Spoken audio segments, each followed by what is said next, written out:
자, 오늘 이 시간에는 조금 전에 우리가 읽었던 이 사무엘하 7장의 전반절 말씀을 가지고 내가 짓는 집과 하나님께서 세워주시는 집, 하나님께서 지어주시는 집은 어떻게 다른가 우리가 말씀을 통하여 한번 알아보도록 하겠습니다. 자, 본문 1절에 보면요, 이 사무엘하 7장이 지금 어떤 배경인지를 우리에게 잘 가르쳐 주지요. 자, 우리 1절 말씀 다 같이 읽도록 하겠습니다.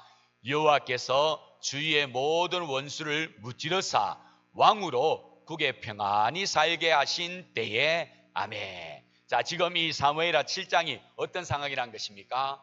지금 너무나도 모든 것이 완벽할 정도로 평안한 그런 때라는 것입니다. 여호와께서 주위의 모든 원수를 무찔러 주셨습니다. 다윗이 이스라엘의 왕이 되자 모든 주위의 원수들, 모든 족속들을 다 그 발 아래에 굴복시키게 하나님께서 은혜를 베풀어 주셨다라는 것이요. 뿐만 아니라 지금 이 다윗은요, 얼마 전에 하나님의 법궤, 여호와의 언약궤를 또 이 왕궁으로 모셔와서 잘 그렇게 안치하고 그렇게 섬기고 있는 그런 상황입니다. 너무너무 모든 것이 다 평안하고 너무너무 좋은 그런 상황입니다. 자, 성도 여러분, 이런 때를 가리켜서 우리가 태평성대다 그런 말을 하지요. 모든 것이 너무너무 좋은 겁니다. 염려 걱정할 것 없이 너무너무 편안한 그런 시절을 보내고 있는 겁니다. 자, 우리 성도님들, 이런 태평성대가 되어지면요, 보통 뭐 하기 쉽습니까? 특히 지도자들이 뭐 하기 쉽지요? 처음 가졌던 마음 서서히 흔들리기 쉽지요. 변질이 되기 쉽습니다. 그래야 결국은 타락하게 되어지는 걸 우리가 볼 수가 있지 않습니까? 참 그래서는 안 되지만 대부분의 인간들이 이런 상황이 되면요, 서서히 처음 마음이 사라지고 흔들리고 타락의 길을 걷는 걸 우리가 보게 되지요. 왜냐하면요, 목표한 바를 달성했기 때문에. 다시 말씀드리면요, 목표한 이제 새로운 목표가 사라졌기 때문에 그렇습니다. 목표에 도달하기까지는요, 정말 정신없이 앞눈 팔지 않고 앞만 보며 달려갑니다. 근데 그 목표에 딱 도달하고 나면요, 그만 안일해져서 서서히 이제 타락의 길을 걷고 마는 것이지요. 그래서 결국은요, 많은 사람들이 목표에 도달하고 난 이후에 변질이 되어지고 문제가 생겨 많은 사람들이 구설수에 오르는 것을 우리가 볼 수 있는 것입니다. 연예인들 보면 대부분 이렇지 않습니까? 연말에 연예대상 타가지고 너무너무 좋아합니다. 그리고 최고의 인기 절정을 그렇게 찍습니다. 근데 그 이듬해나 그 다음에 보면요, 그만 이런저런 구설수에 올라가지고 굉장히 안 좋은 일로 연루되는 그런 모습을 우리가 볼 수가 있지요. 다 그 이유가 목표한 바를 이루고 그 다음 목표를 잃어버렸기 때문인 것이지요. 다시 붙잡고 달려가야 될 그 깃대, 그 표대를 잃어버리고 말았기 때문에 결국은 그렇게 방황하는 것을 우리가 볼 수가 있다라는 것입니다. 자, 이런 점에서 본다면요, 우리가 잘 알고 있는 사도 바울은 참 대단한 사람이다, 그렇게 말씀드릴 수 있습니다. 우리들이 얼마 전에 보았지 않습니까? 1차, 2차, 3차 전도여행 은혜 가운데 잘 마치고요, 성경도 여러 권 집필하고요, 또 구제금 모아가 예루살렘 교회도 도와주고요. 그러다가 이제 억울한 누명을 쓰고 로마 감옥에 갇힙니다. 그것도 무려 2년 가까이 로마 감옥에 갇힙니다. 자, 성도 여러분, 이쯤 되면요, 사도 바울도 인간인지라 나도 할 만큼 했지 않느냐, 내가 그동안 뭐 놓은 것도 아니고 정말 정신없이 수십 년 그렇게 달려왔지 않느냐, 성경도 여러 권 집필했고 많은 교회도 개척했고 많은 성도들도 또 예수 그리스도의 이름으로 또 변화시켰으니 만하면 되지 않겠느냐, 그런 생각으로 자포자기할 수 있는데, 그런데 사도 바울 로마 감옥에 갇혀 있는 그때도 어떤 마음을 갖고 있습니까? 자, 우리가 보았지요. 빌립보서 3장 13절 14절 우리 두 절 말씀 우리 다시 한번 보도록 하겠습니다.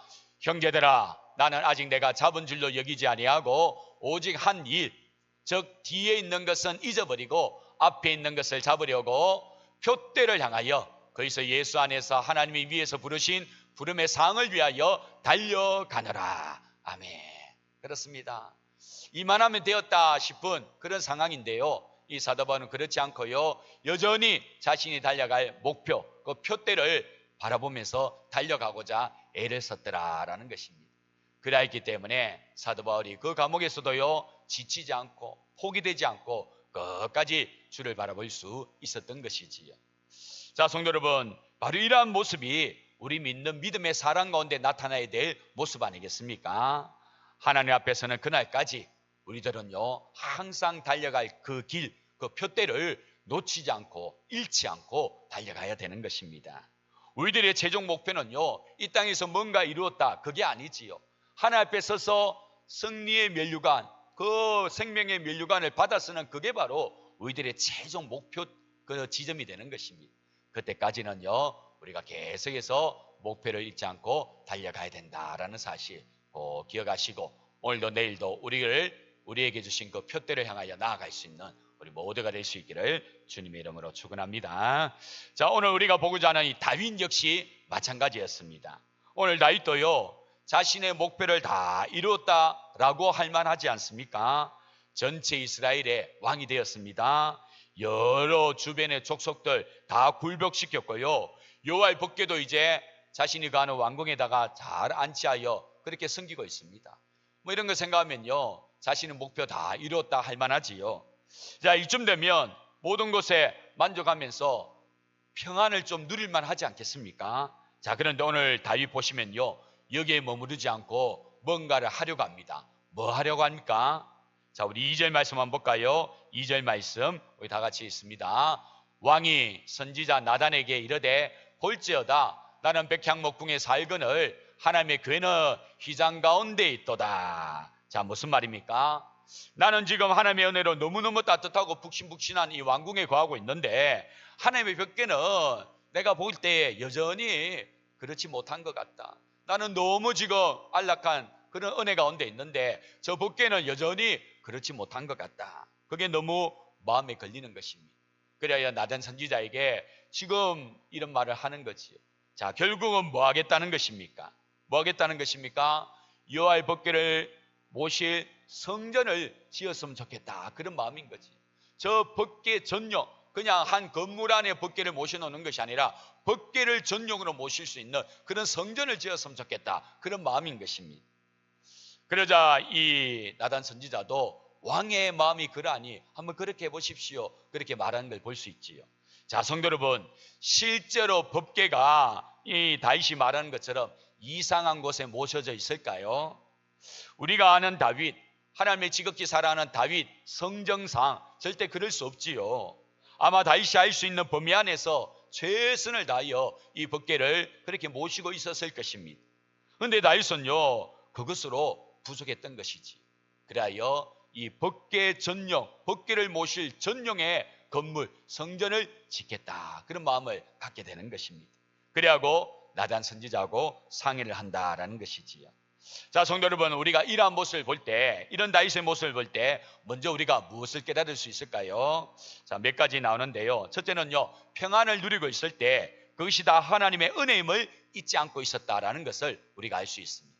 그렇습니다. 오늘 다윗 보면요, 정말 모든 것이 다 평안한 그런 상태 아닙니까? 그런 평안을 누리고 있을 때 이 평안이 누구의 은혜이다? 하나님의 은혜이다라는 것을 잊지 않고 있었다라는 것입니다. 그래서 어떻게 해서든지 이 받은 바 은혜를 감사하려고 생각했더라라는 것입니다. 자, 성도 여러분, 이 부분이 참 멋지고 귀한 모습 아니겠습니까? 염려 걱정 없이 모든 것이 다 평안해졌을 때 하나님의 은혜를 기억하여 감사하고자 하는 마음, 사랑하는 성도 여러분, 바로 이 마음이 우리들 가운데도 꼭 있어야 되는 마음인 줄로 믿습니다. 우리에게도 항상 이 마음이 있어야 되죠. 평안해졌을 때, 정말 하나님의 은혜로 너무나도 좋은 시절을 누릴 때 이거 다 하나님의 은혜인데 그렇게 생각하면서요, 어떻게 하면 이 은혜를 하나님께 보답할까, 감사할까, 그 마음이 우리 가운데도 있어야 된다라는 것입니다. 그리고 또 하나 우리가 이 다윗의 모습을 보면서 깨달을 수 있는 것은요, 여호와 하나님을 최고로 최상으로 섬기고 싶어하는 마음이다라는 것입니다.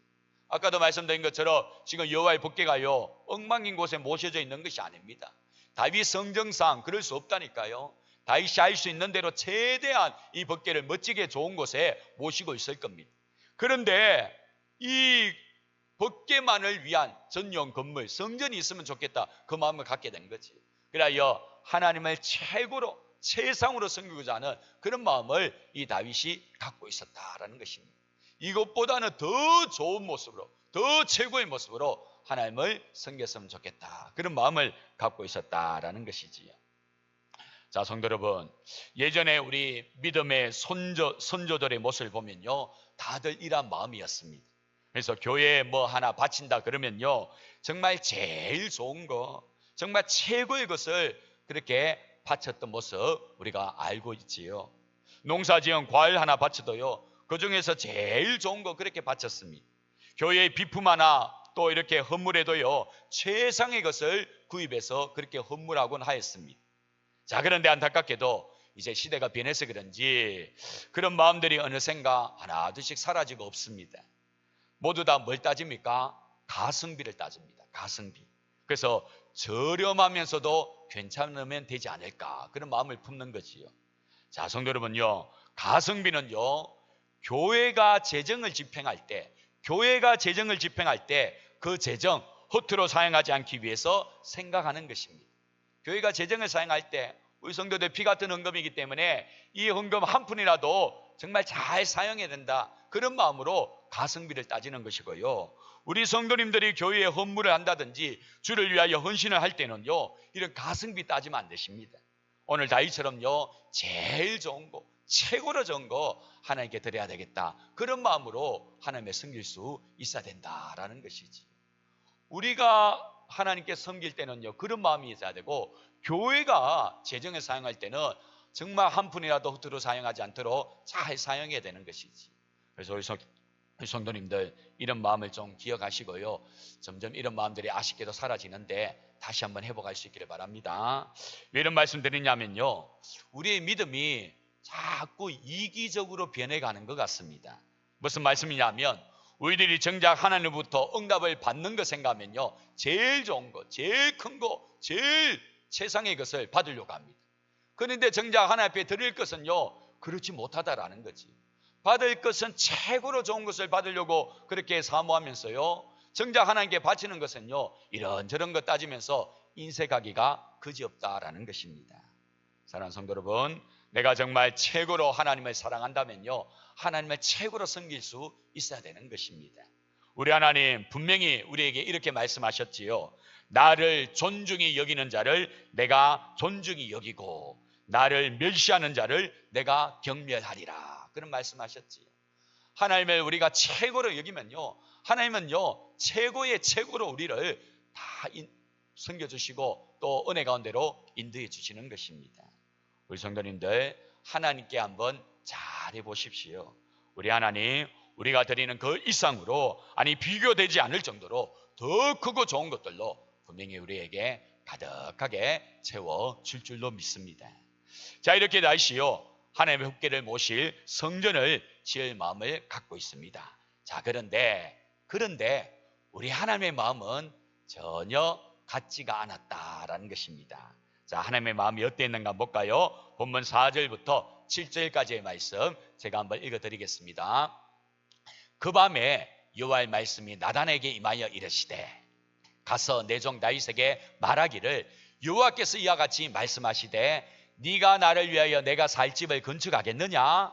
내가 이스라엘 자손을 애굽에서 인도하여 내던 날부터 오늘까지 집에 살지 아니하고 장막과 성막 안에서 다녔나니, 이스라엘 자손과 더불어 다니는 모든 곳에서 내가 내 백성 이스라엘 먹이라고 명령한 이스라엘 어느 지파들 가운데 하나에게 내가 말하기를, 너희가 어찌하여 나를 위하여 백향목집을 건축하지 아니하였느냐고 말하였느냐. 자, 여러분, 이 말이 어떤 뜻입니까?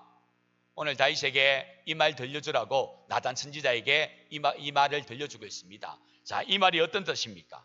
이 말이 어떤 뜻이지요? 나를 위하여 집을 짓는다고? 그럴 필요 없다라는 거지.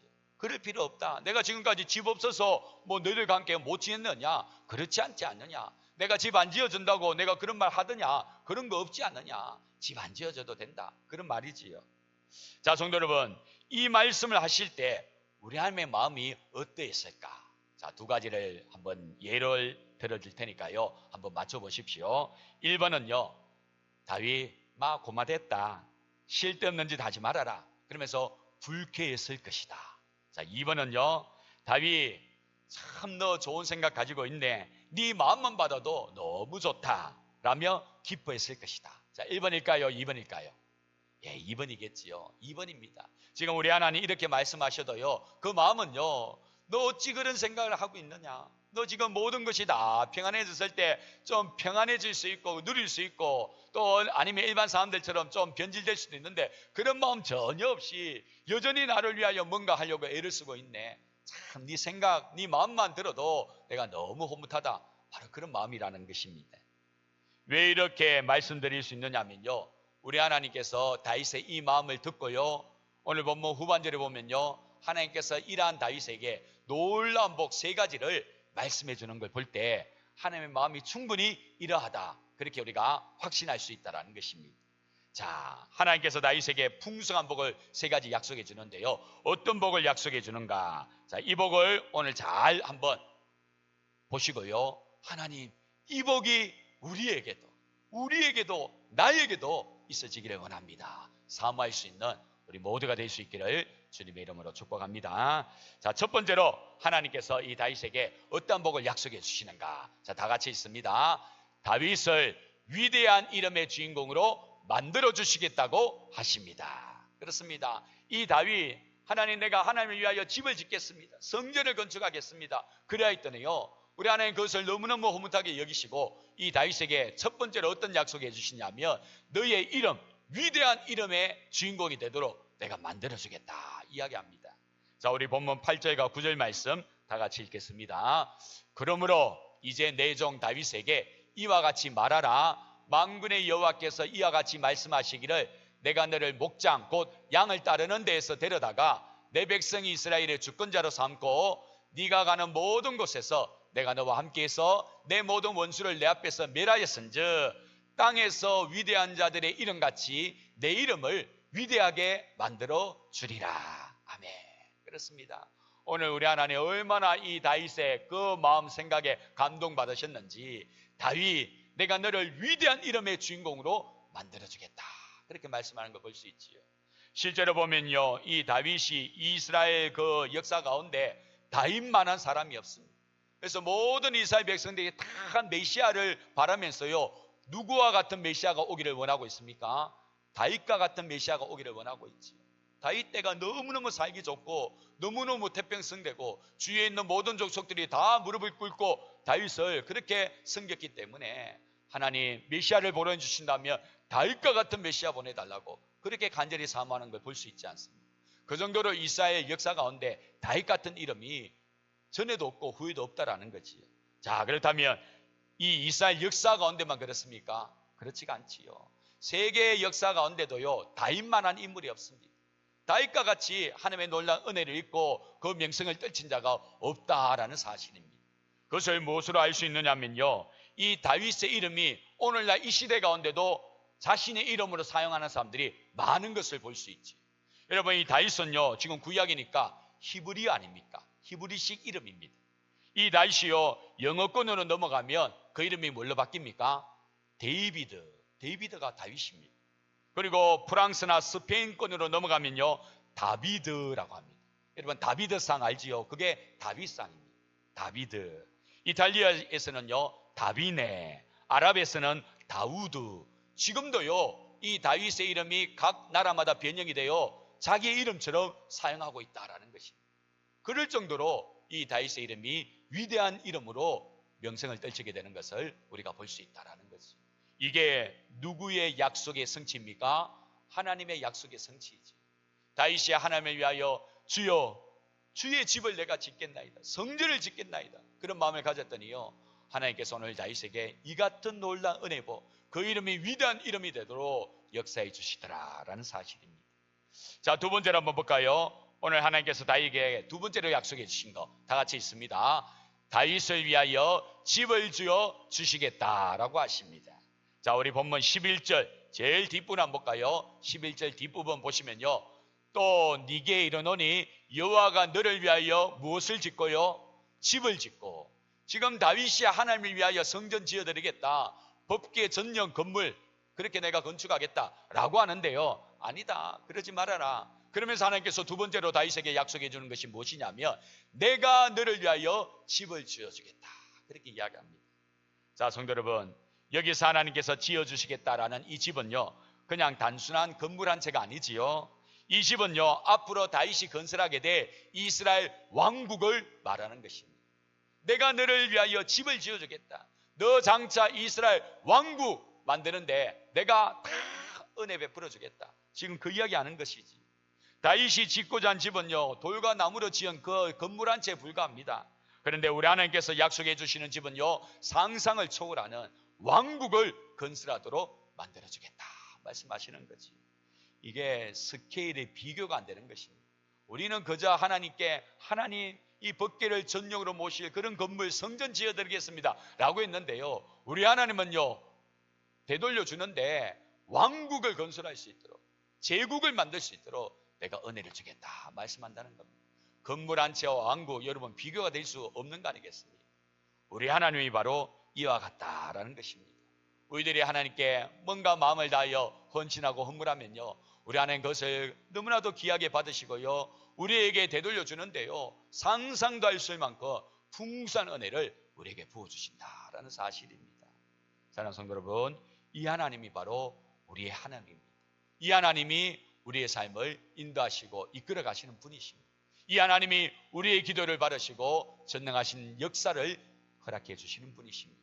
이 하나님 앞에 우리가 더 잘해야 되는 이유가 바로 여기 있는 거 아니겠습니까? 자, 마지막 세 번째로 하나님께서 다윗에게 약속해 주신 거 한번 볼까요? 다 같이 있습니다. 다윗의 가문, 저 다윗의 후손들을 영원히 지켜주시겠다라고 하십니다. 자, 우리 본문 16절 말씀 한번 볼까요? 본문 16절 다 같이 있습니다. 내 집과 내 나라가 내 앞에서 영원히 보존되고 내 왕위가 영원히 경고하리라 하셨다 하라. 아멘. 자, 성도 여러분, 사무엘하 7장 16절 말씀이 굉장히 중요한 말씀입니다. 이 말씀을 가르쳐서 뭐라고 이야기합니까? 다윗 언약, 그렇게 이야기합니다. 다윗 언약, 굉장히 중요한 내용이거든요.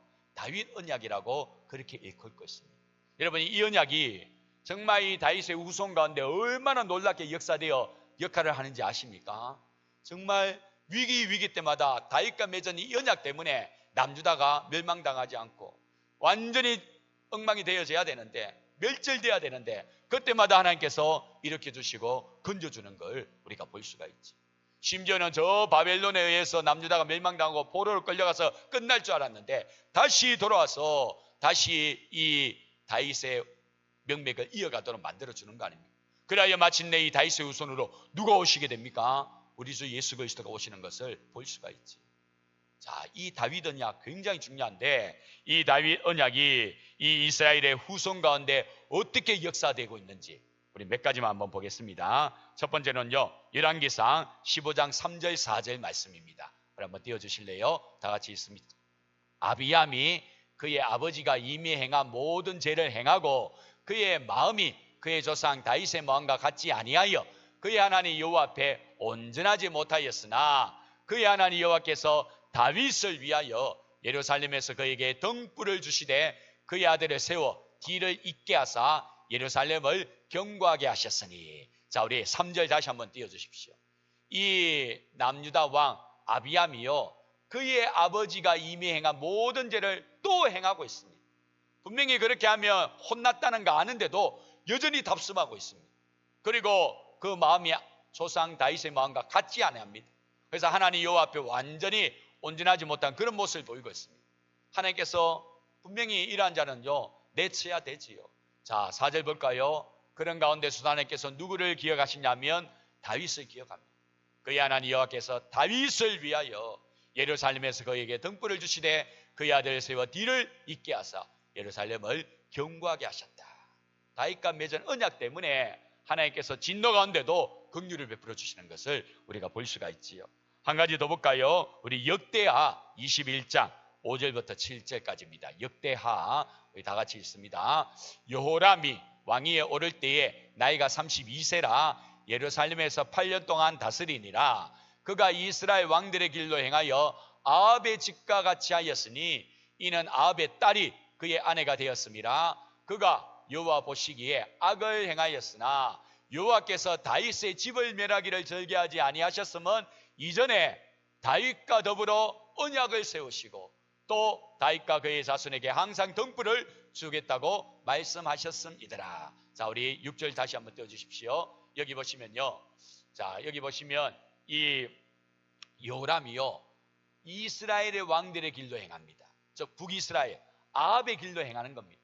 바알을 섬겼던 그 아합의 길로 행하였다라는 것이지요. 왜 그러냐면요, 이 아합과 이세벨 사이에서 난 딸, 그 딸이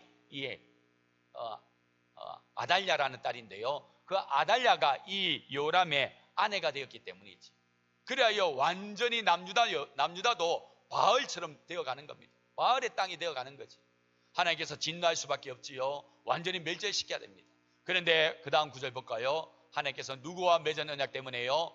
다윗과 더불어 언약을 세우시고 또 다윗과 그의 자손에게 항상 등불을 주겠다고 말씀하셨기 때문에 이 다윗의 집을 멸하기를 절개하지 아니하였다라는 겁니다. 오늘 우리가 함께 나누는 이 다윗 언약, 이 사무엘하 7장 16절에 나오는 이 말씀 때문에 그 후대 후손들이요, 위기에서부터 건짐을 받고 긍휼하심을 잊게 되더라라는 것입니다. 자, 성도 여러분, 한 가지만 더 말씀드리면 열왕기하 11장에 보면요, 이런 내용이 나옵니다. 이 아달랴가요, 자기 아들이 죽었다라는 소식을 듣고요, 이 다윗의 후손, 즉 왕족들의 씨를 말리려고 합니다. 완전히 모든 왕족들 다 찾아내어서 완전히 다 죽여버리지. 자, 그러면요, 이제는 다윗의 이 후대가 끊겨버리고 맙니다. 더 이상 다윗의 왕국 없어지고 마는 거지. 그런데 하나님께서 그때에 핏덩이 하나를 건져내어 주시지요. 그게 누굽니까? 요아스입니다. 요아스. 그 난지 얼마 안 된 그 핏덩이 하나, 그 난리통 가운데서 건져내어 줍니다. 그리고는요, 이 요아스가 나중에 왕이 되어 다시 다윗의 정통을 이어가도록 하나님께서 은혜 베풀어 주잖아요. 그게 다 우연으로 일어난 것이 아니라 다 하나님께서 다윗과 맺은 이 다윗 언약, 그 언약을 지키려고 이렇게 역사하셨다라는 사실입니다. 자, 성도 여러분, 오늘 이 다윗 언약이 어떻게 해서 맺어지고 있습니까? 어떻게 해서 맺어지고 있습니까? 시작이 어디에서부터 시작되었지요? 다윗이 하나님을 향하여 뭔가 최선을 다하여 최고의 것으로 좀 섬기고 싶은 그런 마음이 들었는데, 저 법계 전용 건물 성전 내가 좀 지었으면 좋겠다, 그런 마음이었는데 하나님께서 그 마음을 보시고요, 이 다윗 언약까지 맺어주시면서 다윗뿐만 아니라 그 후대까지도 하나님의 은혜가 계속해서 흘러가도록 역사해주고 있다라는 사실입니다. 사랑하는 성도 여러분, 오늘 이 말씀을 우리가 마음판에 새기고요, 우리가 인생을 살아갈 때 좀 하나님 앞에 이런 헌신, 이런 마음 좀 가지면 어떨까, 그런 생각을 봅니다. 우리가 하나님 앞에 받는 것은요, 얼마나 간구한지 모릅니다. 또 받을 때 얼마나 좋은 거 원하는지 모릅니다. 근데 정작 우리가 하나님 앞에 드릴 때는요, 너무 인색하고 이런저런 거 너무 따진다라는 거지. 정말 하나님을 최고로 한번 섬겨보십시오. 정말 하나님을 최상으로 그렇게 모셔보십시오. 그 하나님이요, 이 다윗에게 주셨던 이 복을 우리에게도 주시는 겁니다. 오늘 다윗의 이름을 정말 위대한 이름으로 만들어 주시지요. 그의 집을 하나님께서 책임져 주십니다. 뿐만 아니라 그의 후대까지도 견고하게 든든히 서갈 수 있도록 은혜 베풀어 줍니다. 성도 여러분, 우리의 인생의 집, 우리가 지으려고 하면요, 한도 끝도 없이 힘들고 어렵습니다. 또 그렇게 지어진 집이라 할지라도 영원하다는 보장 우리가 할 수 없습니다. 그러나 우리 인생의 집을요, 하나님이 이렇게 지어주시면요, 보란듯이 견고하게 서고 영원토록 든든하게 설 수가 있게 되는 것입니다. 오늘 이 말씀을 마음판에 잘 새기시고, 오늘 이 다윗의 마음, 하나님을 향하여 뭔가 최선을 다하고 뭔가 최고의 것을 좀 드리고자 하는 그 마음, 여러분도 한번 품어보시고 주를 위하여 그렇게 헌신하시면서 하나님께서 오늘 이 다윗에게 주셨던 이 놀라운 복을 우리에게도 주셔서 우리도 누리고요, 우리의 후대까지도 나로 인하여서 그 긍휼을, 그 은혜를 누릴 수 있도록 그렇게 여러분들의 놀라운 은혜의 역사가 시작되어지는 그런 시점이 되어지기를 주님의 이름으로 축원합니다. 기도하겠습니다. 참 좋으신 하나님 아버지, 감사합니다. 오늘 이 밤에도 귀한 말씀 함께 나누게 하시고 정말 하나님의 은혜로 모든 것이 평안해져 있는 그런 상황입니다. 그때쯤 되면 이제 평안을 누릴 만도 하고 아니면 이런저런 일로 구슬수 오를 만한데, 오늘 다윗은요 그러지 않고 이 모든 은혜에 어떻게 하면 감사할까 생각하면서 하나님께서 그 법궤가 거할 그 집을 지으려고 그렇게 마음을 쓰는 걸 볼 수 있지.